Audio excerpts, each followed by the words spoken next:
En 2003, le journal belge Le Vif Week-end organise un concours de mode entre l'Académie d'Anvers, flamande, et celle de la Cambre, wallonne, basée à Bruxelles. Aujourd'hui, ce concours dynamique, parrainé par des sponsors, s'ouvre à l'Europe en invitant Britanniques, Néerlandais et Français. L'objectif de la soirée, repérer les créateurs de demain. Parfois, ça surprend un peu le grand public quand il voit la sélection qu'on fait, parce que c'est vrai que c'est pas forcément l'étudiant qui a fait le show le plus spectaculaire. Il y a vraiment l'argumentation qui est derrière la collection qui compte aussi. Il y a le fait que la collection soit construite, qu'elle soit cohérente, qu'elle véhicule un message, que le travail soit fini aussi. On en revient quand même, c'est quand même de la couture. L'Institut français de la mode, seule école française invitée, ne participe pas à la compétition. Elle présente un remarquable défilé événement pour célébrer ses 10 ans d'existence. Hommage aux étudiants qui ont intégré des maisons prestigieuses ou des groupes de luxe. Chaque école a un propos différent. En fait, le propos, c'est vraiment la création comme mode d'expression pour la mode. Et je pense que c'est ça qui est très fort et qu'il faut préserver plus que tout aujourd'hui.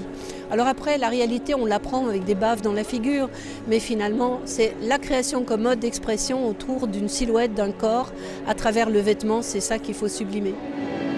Les écoles présentes la Cambre de Bruxelles, l'Académie royale des beaux-arts d'Anvers, le St Martin's College de Londres, l'Académie des beaux-arts d'Arnhem forment les étudiants à devenir des stylistes, des créateurs.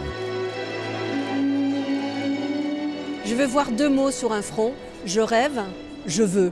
Sans ces 2 mots-là, vous n'allez nulle part.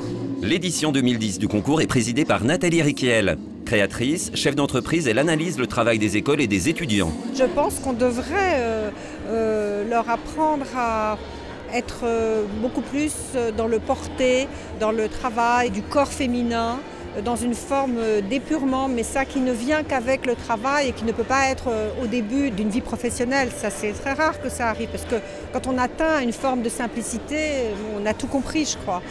Et donc, c'est vrai que je pense qu'il y a un besoin d'expliquer aux jeunes qui vont se lancer dans le métier de la mode que le discours, tout ça, c'est très intéressant, mais que ce qui compte vraiment, c'est le vêtement, et que le vêtement, on puisse vivre dedans, on puisse bouger dedans, on puisse conduire une voiture, on puisse voyager avec. C'est ce que les femmes veulent, je crois. S'affirmer dans la contrainte, briller dans l'humilité, être à l'écoute de la demande, pas facile, le travail d'étudiant.